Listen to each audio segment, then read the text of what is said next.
warahmatullahi wabarakatuh. Alhamdulillahirabbil alamin.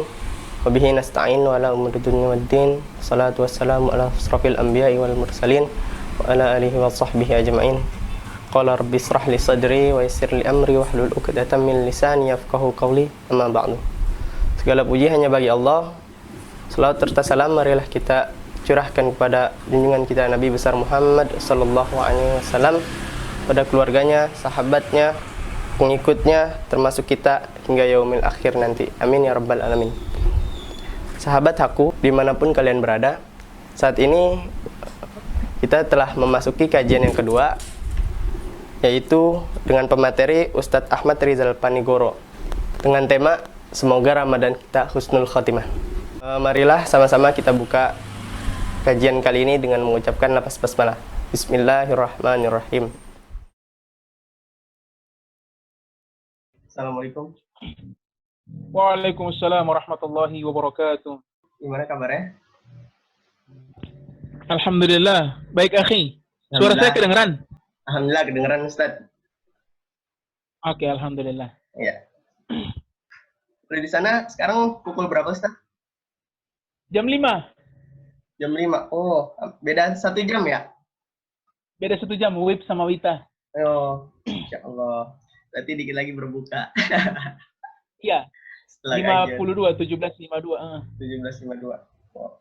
Nah. Ya, ya. Kalau di sana situasi COVID gimana, Ustaz? Pak? Di sini yang provinsi positif 19, yang sembuh sudah 12, 1 meninggal, jadi tinggal 6 yang positif. Ya, semoga segera berakhir wabahnya, Ustaz ya. Amin. Biar Siap, kita insyaallah bisa beraktivitas seperti biasanya. Betul. Biar Ya. bisa sholat lagi di masjid. Iya, benar Ustaz. Langsung aja kita dengarkan Boleh. materi dari Ustadz Rizal Panigoro. Pada Ustadz, silakan. Bismillahirrahmanirrahim. Assalamualaikum warahmatullahi wabarakatuh. Waalaikumsalam warahmatullahi wabarakatuh. Alhamdulillahi rabbil alamin. Alhamdulillahilladzi ja'ala ramadhana syahra siyam wal qiyam wal Qur'an. Thumma salatan wa salaman ala Rasulillah, amma ba'. Pertama-tama marilah kita memanjatkan segala puja dan puji syukur kita kehadirat Allah Subhanahu wa taala, karena hanya dengan izin dan kuasa-Nya lah maka sampai dengan hari ini memasuki Ramadan, di hari-hari terakhir kita masih diberikan kesehatan oleh Allah Subhanahu wa taala. Salawat dan salam tak lupa kita haturkan kepada junjungan kita Nabiullah Muhammad sallallahu alaihi wasallam, kepada para keluarga beliau, istri-istri mulia beliau, dan insyaallah segala limpahan rahmat itu akan sampai kepada kita para pengikutnya yang tetap konsisten, konsekuen, dan istiqomah di dalam menjalankan ajaran dan sunnah yang dibawa oleh beliau sallallahu alaihi wasallam. Sahabat hakku yang dimuliakan Allah Subhanahu wa taala, pada kesempatan kali ini kita akan membahas satu tema, yaitu yang berjudul semoga Ramadan kita husnul khatimah. Semoga Ramadan kita husnul khatimah. Sahabat aku yang dimuliakan Allah Subhanahu wa taala, di dalam Al-Qur'an ada salah satu ayat yang cukup menarik, yang mana Allah Subhanahu wa taala menggambarkan bahwa begitu banyak kenikmatan yang Allah Subhanahu wa taala berikan kepada kita. Wa in ta'uddu ni'matallahi la tuhsuha. Yang saking banyaknya kenikmatan yang Allah Subhanahu wa taala berikan kepada kita itu, maka kita tidak akan mampu untuk bisa menghitung kenikmatan-kenikmatan tersebut. Termasuk kenikmatan yang kita rasakan sekarang, yaitu kenikmatan berjumpa, bertemu, bersua dengan bulan Ramadan. Jika kita ingin tahu bagaimana nikmatnya, betapa nikmatnya bertemu dengan Ramadan, maka tanyakan pada mereka yang tidak lagi diberikan kesempatan oleh Allah Subhanahu wa taala untuk ketemu dengan bulan Ramadan. Betapa banyak orang yang mereka berdoa kepada Allah, mereka meminta kepada Allah, mereka memohon kepada Allah untuk dipertemukan dengan Ramadan, untuk dipertemukan dengan sholat tarawih, untuk mereka bisa sahur, mereka bisa qiyam, mereka bisa mendapatkan Lailatul Qadar. Tapi pada kenyataannya Allah Subhanahu wa taala telah memanggil mereka dan mereka tidak lagi ketemu dengan bulan Ramadan. Maka kita yang masih diberikan waktu oleh Allah untuk bertemu dengan Ramadan, maka bersyukur. Perbanyak bersyukur kepada Allah Subhanahu wa taala, karena ini adalah salah satu bulan yang luar biasa. Allah itu di dalam penciptaannya senantiasa memilih sebahagian yang lain lebih utama daripada sebahagian yang lain. Jadi di antara penciptaan-penciptaan apa saja itu yang Allah ciptakan, Allah senantiasa memilih sebahagian itu menjadi lebih utama daripada sebahagian yang lain. Allah berfirman dalam Quran surah Al-Qasas ayat 68, "Wa rabbuka yakhluqu ma yasha' wa yakhtar." Dan Tuhanmu menciptakan apa yang dikehendaki, wa yakhtar, dan kemudian Allah itu memilih. Ya. Jadi apapun yang Allah ciptakan, Allah senantiasa memilih sebahagian lebih utama di atas sebahagian yang lain. Sebagai contoh, Allah Subhanahu wa taala menjadikan di antara tempat-tempat yang ada tempat yang lebih dimuliakan dibanding tempat yang lain. Nabi Shallallahu Alaihi Wasallam mengatakan, "Ahabbul biladi ilallahi masajiduha." Tempat yang paling Allah Subhanahu Wa Taala cintai adalah masjid. Jadi di antara semua tempat yang Allah ciptakan, Allah menjadikan masjid sebagai tempat yang paling Allah Subhanahu Wa Taala cintai. Begitupun dalam urusan penciptaan manusia. Di antara manusia-manusia yang Allah ciptakan, dari manusia pertama sampai dengan manusia terakhir kelak di hari kiamat nanti, di penghujung zaman nanti, Allah telah memilih para nabi sebagai manusia-manusia yang paling mulia di antara manusia-manusia yang lain.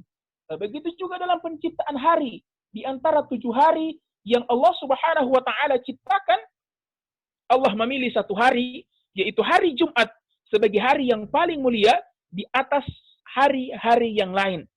Jadi semua penciptaan Allah itu selalu ada yang dilebihkan atas penciptaan yang lain. Termasuk ketika Allah Subhanahu wa taala menciptakan bulan, Allah Subhanahu wa taala memilih satu bulan yang kemudian menjadi bulan yang paling agung, bulan yang paling istimewa, bulan yang paling mulia. Tidak lain bulan tersebut adalah bulan yang ke-9 dalam penanggalan Hijriah, yaitu bulan suci Ramadan. Tetapi sahabat aku yang dimuliakan Allah, Ramadan ini tidak lama. Perputaran hari-hari di Ramadan itu sangat cepat. Kalau kita melihat bagaimana baru kemarin kita melaksanakan tarawih di malam yang pertama, hari ini kita sudah berada di penghujung Ramadan. Sudah mau masuk 10 hari terakhir di bulan Ramadan. Itu menandakan bahwa hari-hari di bulan Ramadan itu berlalu dengan sangat amat cepat. Ramadan itu singkat, tidak lama, hanya 30 hari. Makanya kita perlu untuk memanage. Kita perlu untuk kemudian mendapatkan keutamaan-keutamaan besar yang ada di bulan Ramadan tersebut. Salah satunya, ini saya bahas yang paling mendekati kita ya, karena kita sudah masuk di 10 malam terakhir, kita membahas satu keutamaan yang ada di bulan Ramadan, yaitu keutamaan Lailatul Qadar atau malam Qadar. Sahabat aku yang dimuliakan Allah, sebenarnya begini, kalau kita melihat dari siangnya, ada hari-hari yang lebih utama dibanding bulan Ramadan. Ada hari-hari yang lebih utama dibanding bulan Ramadan, yaitu kapan? 10 hari pertama di bulan Zulhijjah. Ini adalah 10 hari pertama di bulan Zulhijjah ini adalah hari-hari yang lebih utama dibanding bulan Ramadan. Ya, Nabi Shallallahu Alaihi Wasallam pernah bersabda, "Ma min ayyamil amalus salih fiha ahabbu ilallah min hadhil ayyam, yakni ayyam al-ashr." Nabi Shallallahu Alaihi Wasallam mengatakan tidak ada hari-hari yang paling Allah Subhanahu Wa Taala cintai melebihi hari-hari yang ada sekarang. 10 hari pertama di bulan Dzulhijjah. Qalu, kemudian para sahabat bertanya, "Ya Rasulullah, wahai Rasulullah, walal jihadu fi sabilillah." Apakah termasuk jihad di jalan Allah Subhanahu wa taala? Kemudian Rasulullah menjawab, "Walal jihadu fi sabilillah." Iya, termasuk jihad di jalan Allah.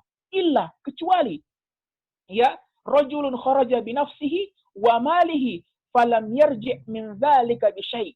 Kecuali seseorang yang dia keluar untuk berjihad di jalan Allah dengan hartanya, dengan jiwanya, lalu kemudian tidak ada yang kembali di antara keduanya. Maksudnya begini, Nabi sampaikan, amalan yang kita kerjakan di 10 hari pertama bulan Zulhijjah itu tidak ada tandingannya.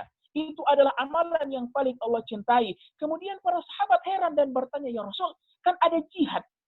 Jihad ini bukan amalan yang kecil ya Rasul.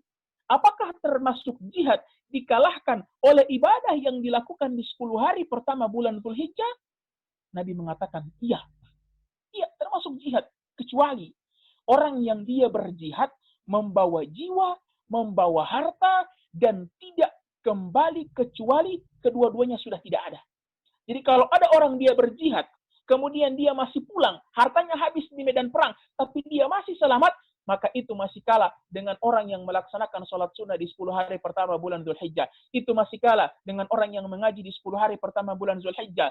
Itu masih kalah dengan orang yang berzikir di 10 hari pertama bulan Zulhijjah. Kecuali dia berjihad dengan harta, dengan jiwa, dan keduanya habis di medan jihad tersebut. Artinya jiwanya tidak selamat dan hartanya habis. Baru bisa menandingi ibadah yang dilakukan di 10 hari pertama bulan Zulhijjah. Tentu ini satu keutamaan yang luar biasa. Yang kemudian para ulama mengatakan, mana yang lebih mulia? 10 hari pertama bulan Zulhijjah atau 10 hari terakhir bulan Ramadan? Ya, kemudian para ulama kemudian mengatakan bahwa jika dilihat dari siangnya, maka itu masih lebih utama 10 hari pertama di bulan Zulhijjah. 10 hari terakhir Ramadan kalah oleh 10 hari pertama di bulan Zulhijjah. Tetapi kalau kita 10 malam terakhir di bulan Ramadan, kenapa? Ini karena adanya Lailatul Qadar atau malam Qadar. Inilah kemudian yang menjadikan meskipun 10 hari terakhir Ramadan dari segi siang harinya kalah dengan 10 pertama bulan Zulhijjah, tetap malam-malam Ramadan masih lebih utama dikarenakan adanya Lailatul Qadar atau malam Qadar ini. Sahabat aku yang dimuliakan Allah Subhanahu wa taala, pertanyaannya sekarang adalah kapan Lailatul Qadar itu? Atau sebelum kita bahas ke sana, yang jelas Lailatul Qadar itu berada di penghujung Ramadan. Nah, kenapa Allah taruh dia di ujung? Kenapa tidak Allah taruh dia di awal? Ya, karena Allah ingin melihat siapa yang konsisten, siapa yang istiqomah di dalam ibadah-ibadah yang dia lakukan di bulan Ramadan. Andaikan Lailatul Qadar ditaruh di awal, maka orang itu hanya akan fokus di awal-awal Ramadan saja. Lalu kemudian dia akan meninggalkan ibadah, dia akan meninggalkan tarawih, dia akan meninggalkan baca Quran. Kenapa? Dia berpikir Lailatul Qadar sudah selesai. Tapi Allah menjadikan dia di penghujung Ramadan untuk melihat siapa di antara hamba-hambaku ini yang benar-benar istiqomah, yang benar-benar berjuang sampai dengan titik darah penghabisan. Nah, makanya sahabat aku yang dimuliakan Allah Subhanahu wa taala, kalau 20 hari pertama Ramadan kita ya sudah gagal atau tidak maksimal, mungkin tadarus kita masih kurang, mungkin sedekah kita masih kurang, mungkin sholat malam kita masih kurang, maka kita kejar di 10 hari terakhir ini. Jangan justru sebaliknya. Fenomena yang ada di tahun-tahun kemarin, kenapa tahun kemarin? Karena tahun ini kita tidak melaksanakan sholat di masjid, tapi tahun-tahun kemarin, fenomena yang ada ketika masuk 10 hari terakhir Ramadan, justru kegiatan itu berpindah. Saya tidak tahu karena saya di Gorontalo, ini yang saya rasakan di Gorontalo, kalau 10 hari terakhir Ramadan, itu masjid mulai sepi, ya mulai ada kemajuan, ya safnya mulai maju. Ya, dari yang pertama pakai tenda sampai di luar masjid, tendanya mulai dibongkar, karpet yang di teras mulai digulung, tersisa jamaah yang ada di dalam masjid. Ya, kemana mereka? Pindah ke pusat-pusat perbelanjaan. Sebenarnya begini, tidak salah mempersiapkan Lebaran, itu tidak salah, cuman tidak usah berlebihan. Karena Idul Fitri itu hari raya, bukan hari ria, ya. Idul Fitri itu hari raya, bukan hari ria. Jadi tidak usah berlebihan, biasa saja. Yang mengherankan adalah seorang pakar ekonomi pernah mengatakan begini, perputaran uang yang paling cepat, yang paling laju di negara kita itu terjadi kapan? Bukan Natal, bukan Tahun Baru, bukan Imlek, tidak. Tapi perputaran uang yang paling cepat, yang paling laju, yang paling tinggi di negara ini terjadi di 10 hari terakhir bulan Ramadan.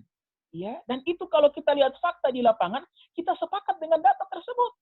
Kapan seseorang terfikirkan untuk beli sofa baru? 10 hari terakhir Ramadan. Kapan seseorang terfikirkan untuk beli baju baru? 10 hari terakhir Ramadan. Kapan seseorang terfikir mengganti cat rumahnya? 10 hari terakhir Ramadan. Kapan seseorang terfikir untuk beli kue, beli minuman? 10 hari terakhir Ramadan. Padahal ini hari-hari yang paling agung dalam urusan ukhrawi, dalam urusan ibadah. Kenapa justru pengeluaran kita lebih banyak pada hari-hari yang sesungguhnya fokus kita itu harusnya ada pada ibadah. Maka ini mengherankan. Hari-hari yang harusnya fokus kita di ibadah, justru nilai konsumtif kita, konsumsi kita itu begitu besar. Bahkan paling besar dalam setahun. Maka kita berusaha, tahun ini sepertinya Idul Fitri akan berbeda. Kita tidak ada mudik, kemudian kita tidak dianjurkan untuk sholat berjamaah, dan mungkin semua keramaian Idul Fitri menerima tamu dan lain sebagainya saling berkunjung itu ditiadakan. Maka sebenarnya inilah kesempatan kita untuk mendapatkan Ramadan terbaik. Kenapa? Karena 10 hari terakhir kita benar-benar bisa kita fokuskan untuk ibadah. Kita tidak akan pikir soal rumah kita berantakan atau seperti apa. Kenapa? Karena rumah kita tidak akan dikunjungi oleh orang. Kita tidak akan difokuskan dengan urusan-urusan duniawi sebagaimana tahun-tahun sebelumnya. Maka sahabat aku yang dimuliakan Allah Subhanahu wa taala,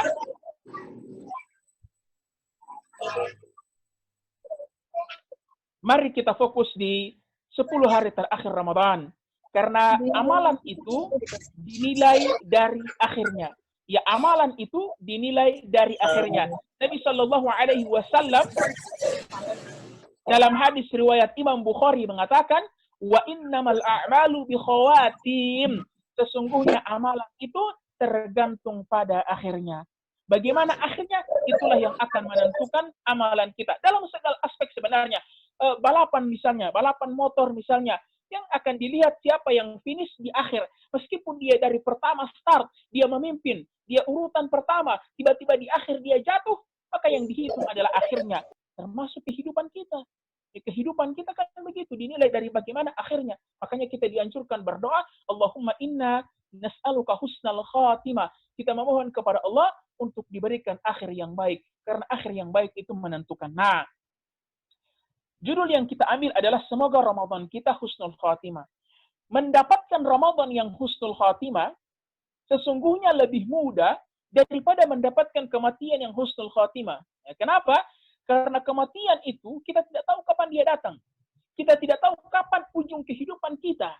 Entah besok ujungnya, entah kita masih 10 tahun lagi, kita tidak tahu. Tapi kalau Ramadan kita tahu mana ujungnya. Mana ujungnya yang harus benar-benar kita incar. Mana penghabisannya yang benar-benar harus kita seriusi, kita tahu.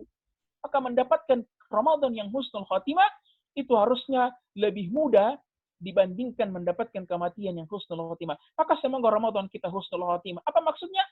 Semoga Ramadan kita di akhirnya adalah puasa-puasa terbaik kita itu ada di akhirnya. Sedekah terbaik kita ada di akhirnya. Qiyam terbaik kita itu ada di akhirnya. Sedekah terbaik kita itu ada di akhirnya. Sehingga kita bisa keluar dengan mendapatkan gelar Ramadan yang husnul khatimah. Sahabat aku yang dimuliakan Allah Subhanahu wa taala, detik-detik terakhir itu penting, penting sekali. Ya, betapa banyak pertandingan sepak bola yang kemudian berubah menjadi sangat dramatis hanya gara-gara yang sudah menang tidak mampu mempertahankan kemenangan di detik-detik terakhirnya. Banyak kemudian pertandingan sepak bola yang sudah masuk detik-detik terakhir hanya gara-gara kehilangan fokus akhirnya kalah. Kalau kita lihat final champion antara Manchester dengan Bayern Munchen tahun 99 atau final Euro 2000 antara Italia dan Prancis, itu sebenarnya timnya sudah menang. Hanya karena tidak fokus di detik-detik terakhir, maka dia kalah. Maka jangan sampai kita kalah dengan kuda pacuan, sahabat aku sekalian. Kuda pacuan itu semakin dekat dengan garis finish, semakin kencang larinya. Kuda pacuan itu ketika dia tahu garis finish sudah dekat, semakin kencang larinya. Jangan sampai kemudian kita lalai dengan Ramadan kita dan kita kalah dengan kuda pacuan. Harusnya ketika kita tahu Ramadan sudah mau habis, Ramadan sudah terlihat garis finishnya, harusnya kita sama seperti kuda pacuan. Kita kencangkan lari kita kencangkan semangat kita serius ibadah kita, dan lain sebagainya. Ya, jangan sampai kemudian kita kalah dengan kuda pacuan. Maka 10 malam terakhir, 10 hari terakhir, kita harus serius, karena ya tadi, ada satu malam yang luar biasa, yang kemudian dikatakan oleh Allah Subhanahu wa taala khairum min alfi syahr. Pertanyaannya sekarang adalah kapan Lailatul Qadar tersebut? Kapan malam Qadar tersebut? Nabi Shallallahu alaihi wasallam mengatakan begini, "Taharrau Lailatul Qadar fil ashril awakhir min Ramadan." Kejarlah Lailatul Qadar itu di 10 malam terakhir Ramadan. Jadi mulai malam 21 sampai dengan malam yang ke-30. Kalau 30 Ramadannya, kalau cuma 29 berarti sampai malam ke-29, itulah waktu-waktu tersembunyi Lailatul Qadar. Kemudian Nabi mencoba untuk mendefinisikan, merinci hadis tersebut. Masih dalam hadis yang diriwayatkan oleh Imam Bukhari, Nabi mengatakan, "Taharrau lailatul qadar fil witr min ashril awakhir min Ramadan." Kejarlah Lailatul Qadar pada malam-malam yang ganjil. Nah, maksudnya apa? Kalau 10 malam terakhir itu kita capek, kita masih ada urusan dengan dunia, kita masih ada urusan dengan pekerjaan, dan lain sebagainya, ya sudah, kita fokus saja pada malam-malam yang ganjilnya. Karena Nabi menspesifikasikan hadis di atas dengan hadis yang kedua. Kejarlah pada malam-malam ganjil di 10 malam terakhir Ramadan. Malam 21, 23, 25, 27, 29. 5 malam. Nah, meskipun kemudian banyak perbedaan pendapat di antara para ulama mengenai malam berapa tepatnya Lailatul Qadar itu. Tapi pendapat jumhur ulama yang paling kuat, sebagaimana dikatakan oleh Ibnu Hajar dalam Fathul Bari, bahwa Lailatul Qadar itu terjadi berpindah-pindah pada setiap malam di bulan Ramadan. Jadi dia tidak tetap.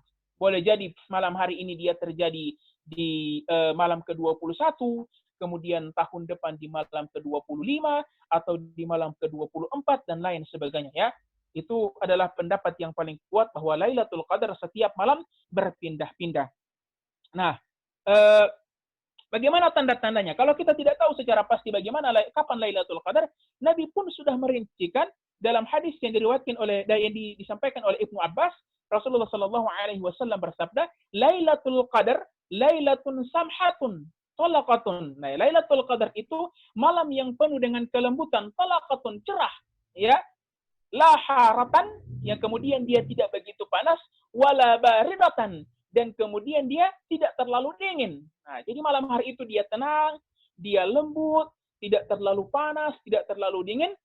Tusbihu syamsu sabihatuha dha'ifatun hamra, yang kemudian ketika pagi harinya matahari bersinar lemah dan tampak kemerah-merahannya. Jadi malam Lailatul Qadar itu kita bisa lihat dari ciri-cirinya.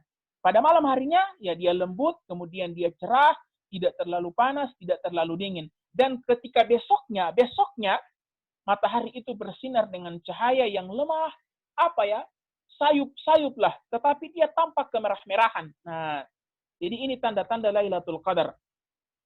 Perlu digarisbawahi, yang matahari bersinar dengan lemah dan tampak kemerah-merahan ini besoknya, ya. Jadi kalau Lailatul Qadar malam ini, baru besoknya itu ketahuan. Jadi bukan hari ini matahari bersinar lemah, kemudian nanti malamnya, tidak. Tapi malam Lailatul Qadar, malam Qadar dulu, baru besoknya matahari itu bersinar lemah dan kemerah-merahan. Ya, karena ada seseorang yang pernah, ini kejadian nyata di kampung saya, dia memancing di sore hari, kemudian dia bilang, oh saya harus segera pulang ini. Kenapa? Soalnya matahari di hari ini dari tadi saya memancing tampak lemah dan kemerah-merahan. Berarti nanti malam Lailatul Qadar. Tidak. Berarti kalau demikian sudah tadi malamnya, ya. Semoga bisa dipahami, ya. Sudah tadi malamnya, sudah lewat. Ya, itu tanda-tanda Lailatul Qadar. Makanya dalam 3 tahun terakhir ini yang saya amati, ya, dalam dunia sosial media, Instagram dan lain sebagainya, banyak orang yang coba untuk mendokumentasikan matahari pada 10 hari terakhir Ramadan itu. Jadi mereka mengambil satu spot yang sama di lantai 2 rumah misalnya, kemudian mereka mengambil gambar dengan objek yang sama juga, dibandingkan antara 10 malam itu. Ya, mana kemudian yang tampak berbeda, dan itu memang selalu ketahuan. Kalau tahun kemarin itu malam ke-25, ya, dari gambarnya, dari segi yang disampaikan hadis Nabi Shallallahu Alaihi Wasallam, dari tanda-tanda yang disampaikan Nabi Shallallahu Alaihi Wasallam. Malam kemarin 25, tahun kemarin malam 25, 2 tahun kemarin malam ke-27. Nah, cuman sayangnya saya lupa untuk menyediakan gambarnya untuk bisa ditampilkan di sini. Ala kulli hal, kita tidak usah terlalu berfokus pada tanda-tandanya. Kita maksimalkan saja 10 malam terakhir tersebut. Meskipun tanda-tanda ini juga telah membongkar banyak sekali kebenaran agama Islam. Saya membaca sebuah artikel, jadi ada seorang ulama yang bernama Abdul Basit As-Sayyid, ya. Dia mengatakan bahwa NASA itu, Badan Antariksa, ya, Amerika, ya, kalau tidak salah artinya, itu menyembunyikan fakta selama 12 tahun tentang kebenaran agama Islam. Ya. Apa yang mereka sembunyikan? Jadi mereka itu mengamati di dalam setahun selalu saja ada satu malam yang kemudian dia berbeda dari malam-malam lainnya. Ya, perbedaannya apa? Pada malam hari itu tidak ada meteor yang jatuh ke atmosfer bumi. Kemudian suhu bumi itu begitu tenang, begitu sedang. Yang padahal pada malam-malam biasanya itu sekitar 20 meteor jatuh ke atmosfer bumi. Nah, ini kemudian fakta yang berlangsung lama sampai akhirnya ada satu istilah dibilang karyawan dari NASA, dia tidak tahan dengan fenomena ini, yang kemudian dia merasa ini adalah kebenaran agama Islam. Ya, dia merasa ini adalah kebenaran agama Islam, dia keluar dari NASA, kemudian dia ceritakan kepada orang banyak bahwasannya NASA itu telah mendapatkan sebuah kebenaran tentang agama Islam. Hanya saja tidak disampaikan ke ruang publik. Kenapa? Jika demikian akan menunjukkan kebenaran agama Islam dan akan membuat orang bondong-bondong masuk ke dalam agama Islam. Makanya fakta tersebut tentang kebenaran tanda-tanda Lailatul Qadar yang disampaikan Nabi Shallallahu Alaihi Wasallam itu disembunyikan oleh NASA tersebut. Nah, sahabat aku yang dimuliakan Allah Subhanahu Wa Taala, jadi kita sudah berbicara tentang kapannya, kita sudah berbicara tentang tanda-tandanya. Nah, sekarang kita berbicara tentang keutamaan pada malam tersebut. Kita sudah tahu semua keutamaannya ya, tapi tidak apa sekedar pengulangan saja. Dua saja yang ingin saya bahas. Yang pertama adalah keutamaan dilipat gandakan amalan ibadah kita pada malam tersebut. Ya sudah saya sampaikan ayat tadi ya, Lailatul Qadar khairum min alfi syahr. Jadi pada malam hari itu seseorang ketika beribadah pada malam tersebut, dia seolah-olah beribadah selama 1000 bulan. 1000 bulan. Atau 83 tahun. Kalau kita hitung dalam ukuran tahun sama dengan 83 tahun. Jadi kalau seseorang sholat di malam tersebut, dia seolah-olah sholat 83 tahun. Kalau seseorang qiyam di malam tersebut, dia seolah-olah qiyam 83 tahun. Kalau seorang mengaji pada malam tersebut, dia seolah-olah mengaji selama 83 tahun dan lain sebagainya. Ibadah apapun yang kita lakukan pada malam tersebut, seolah-olah kita lakukan 83 tahun. Pertanyaannya, usia kita ini mau sampai berapa? Kurangkali kita ini tidak akan sampai pada usia 83 tahun lagi.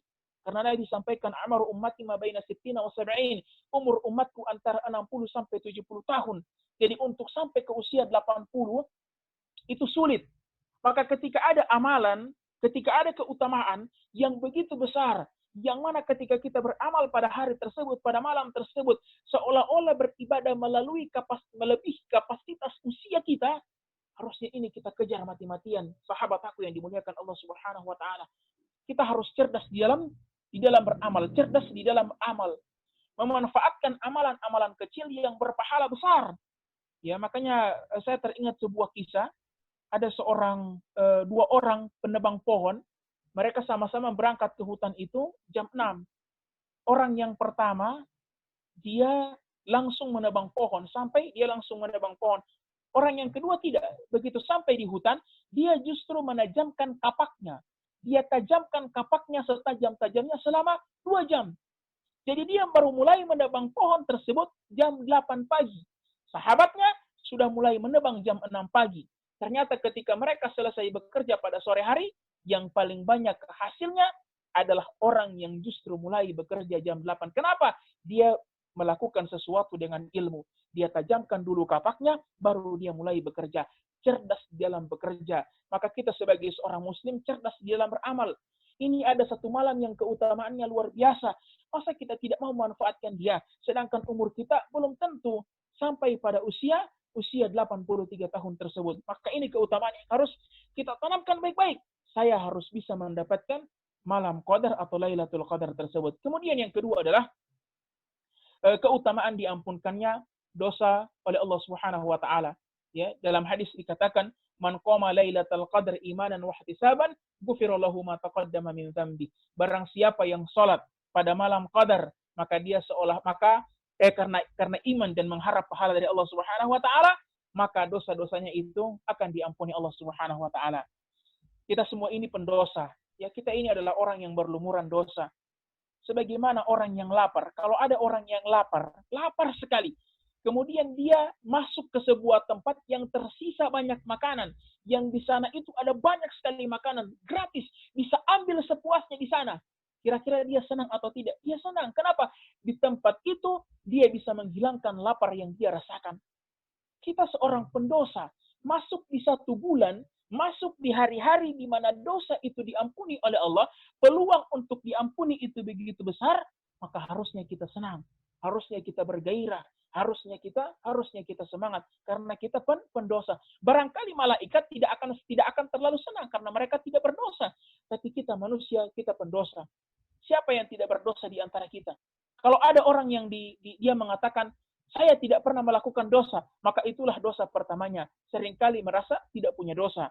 Jadi kita semua adalah seorang pendosa. Sehingga ketika datang satu malam yang dijaminkan diampuni dosa-dosa kita, maka harusnya kita mati-matian di dalam mengejar malam tersebut, yaitu malam qadar atau Lailatul Qadar. Jadi dua keutamaan itu yang harus kita tanamkan baik-baik, keutamaan untuk mendapatkan pahala sebagaimana beribadah 83 tahun, kemudian keutamaan untuk diampuni dosa-dosa yang kita punya.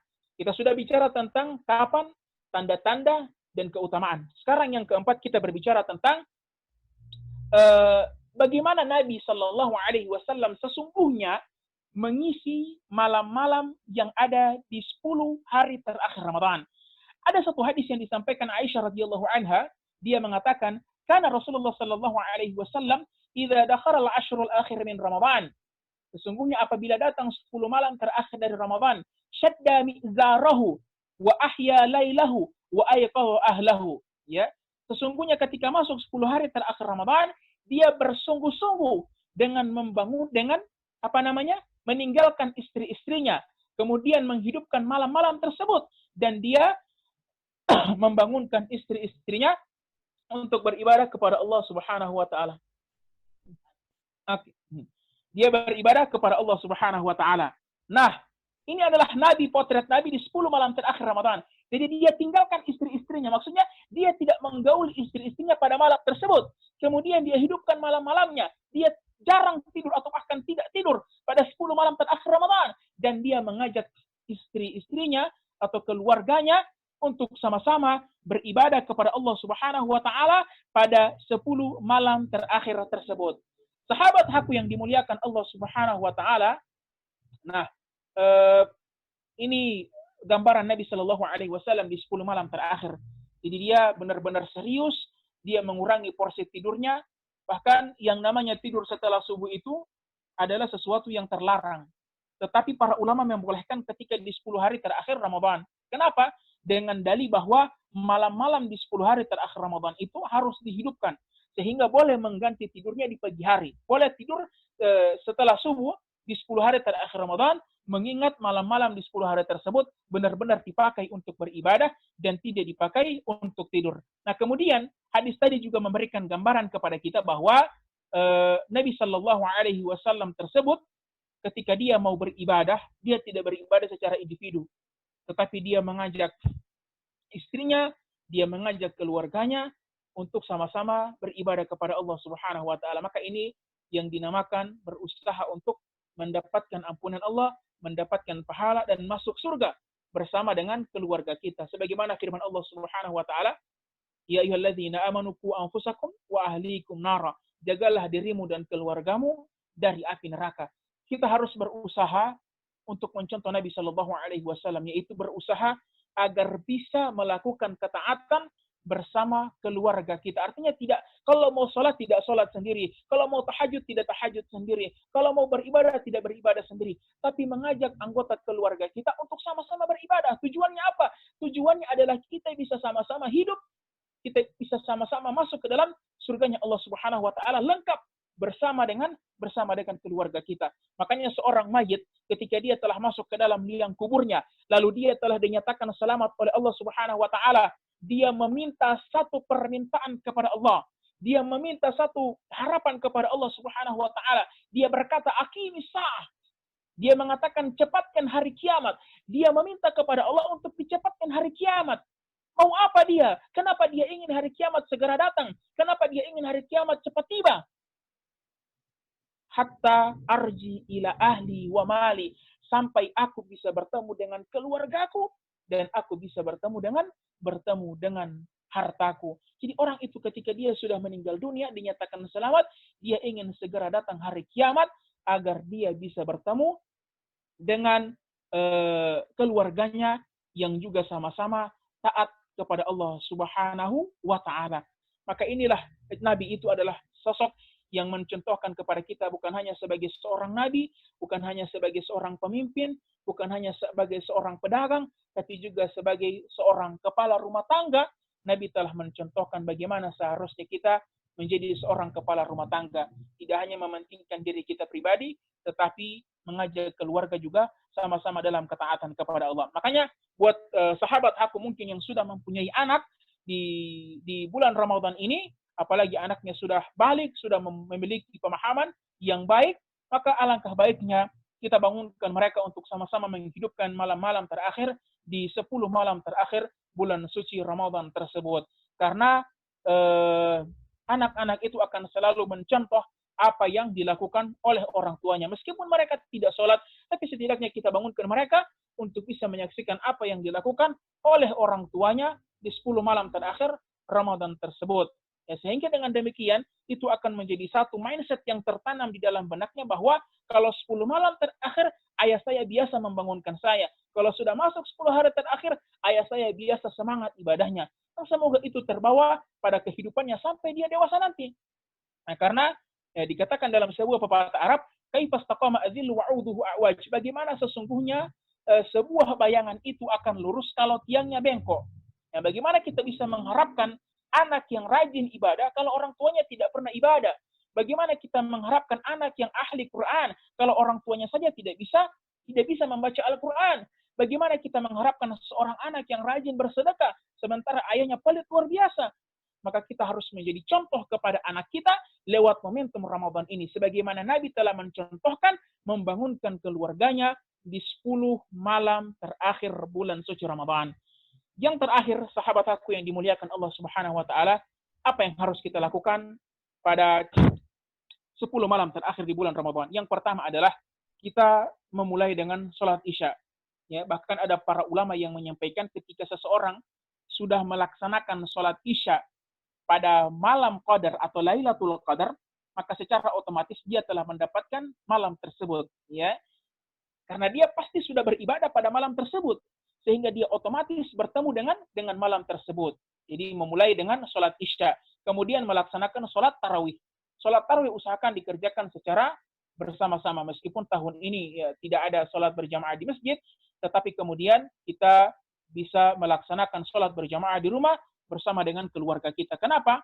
Karena Nabi Shallallahu Alaihi Wasallam mengatakan kalau ada seseorang yang dia sholat bersama imam, sholat tarawih bersama imam sampai selesai, sampai witir, sampai bubar, maka dia seolah-olah telah mendapatkan sholat secara utuh selama satu malam suntuk, semalam suntuk. Jadi dia cukup dengan sholat tarawih dan witir sama dengan imam, mengikuti imam, dia telah mendapatkan pahala sebagaimana dia sholat satu malam full, satu malam secara utuh. Jadi kita sholat tarawih bersama dengan keluarga kita secara berjamaah. Kemudian yang ketiga adalah memperbanyak berdoa.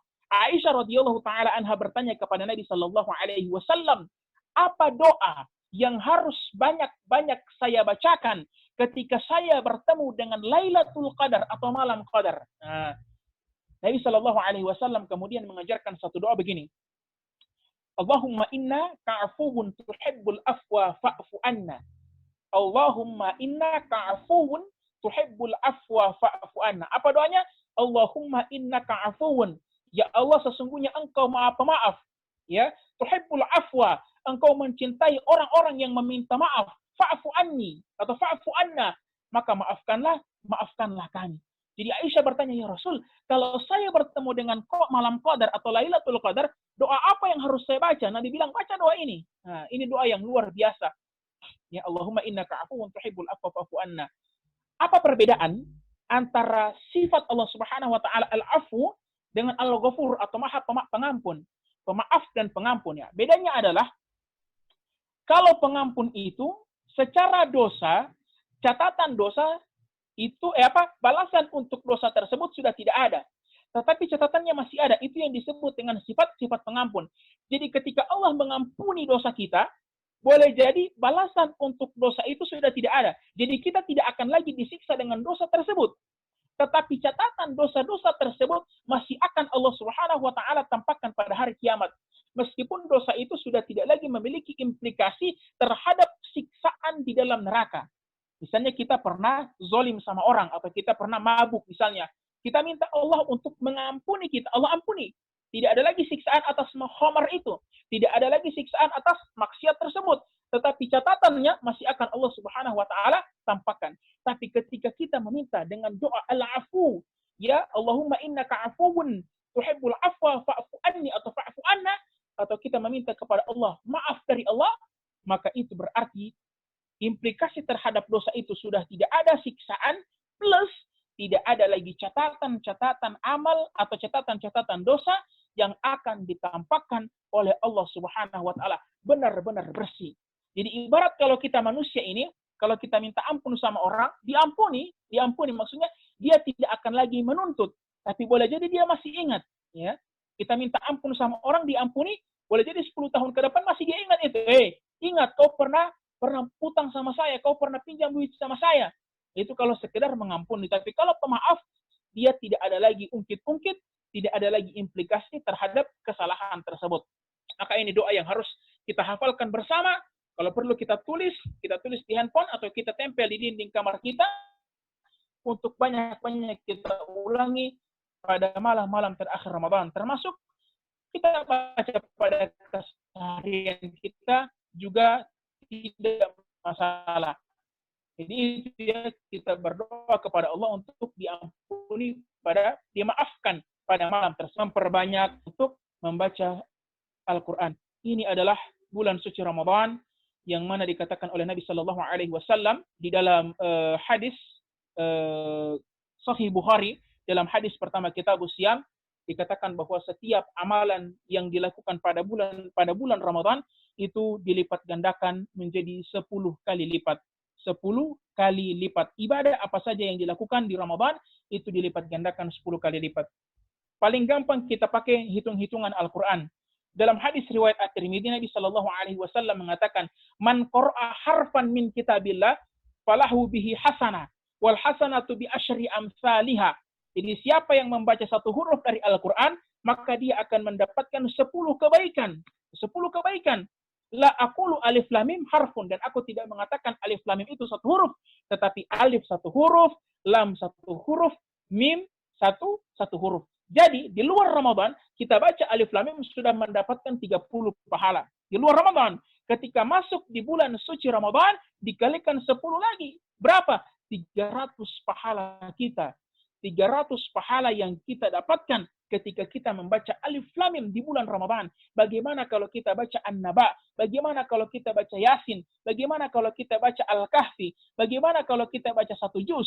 Bagaimana kalau kita baca 10 juz? Bagaimana kalau hatam? Bagaimana kalau 2 kali hatam?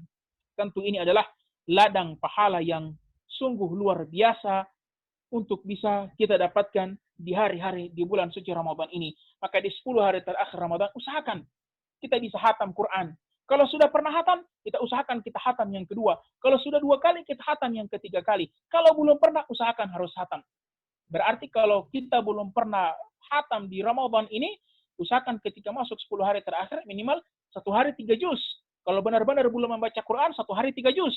3 kali 10 sama dengan 30 hari. Maka selesai Ramadan, kita minimal 1 kali hatam. Itu kalau Ramadannya 30 hari. Kalau ternyata 29 berarti harus 3 juz lebih per hari. Sahabat aku yang dimuliakan Allah Subhanahu wa taala, sebagai penutup, kalau ada seseorang yang dia masuk di bulan suci Ramadan, kemudian tidak bisa untuk melakukan ibadah-ibadah, ini sungguh keterlaluan. Manusia itu punya kondisi-kondisi yang dia mudah untuk beribadah. Kalau kondisi mudah itu tidak bisa dia manfaatkan, akan lebih susah lagi ketika kondisi mudah itu sudah hilang. Contoh, kalau ada orang ketika dia sholat di depan Ka'bah, kemudian dia tidak sanggup untuk khusyuk, maka akan lebih sulit untuk membayangkan dia khusyuk ketika dia sholat di luar Ka'bah tersebut.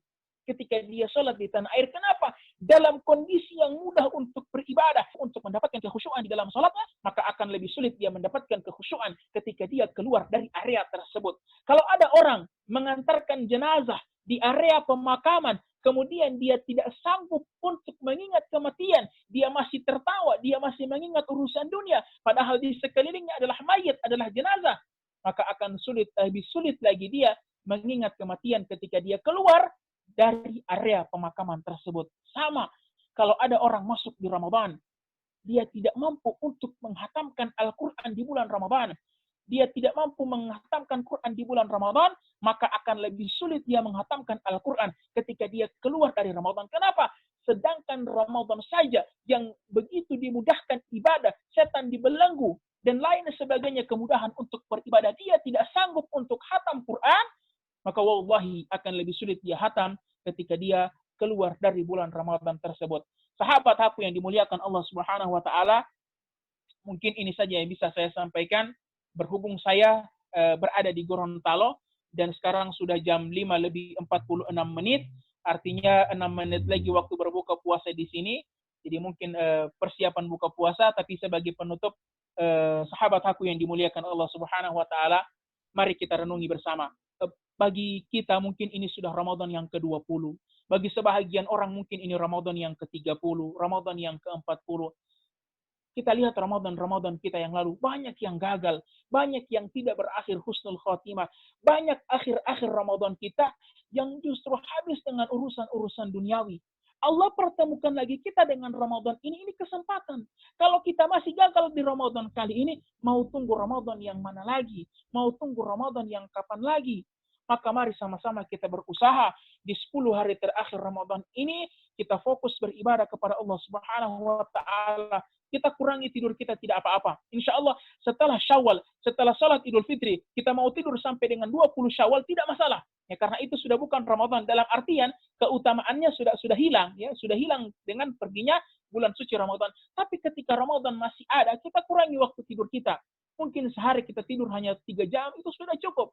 Selebihnya kita pakai untuk beribadah kepada Allah Subhanahu wa taala. Karena sekali lagi, orang-orang yang meninggal dalam 11 bulan ini, antara Syawal kemarin sampai dengan Sya'ban, tidak pernah menyangka bahwa Ramadan tahun kemarin itu Ramadan terakhir bagi mereka. Maka kita yang ada di Ramadan tahun ini, tidak ada jaminan sama sekali kita untuk sampai di Ramadan tahun depan. Maka yang ada saja, yang ada di depan mata kita manfaatkan dengan sebaik-baiknya. Kita kejar Lailatul Qadar dengan maksimal, dan kita bisa juga melakukan i'tikaf.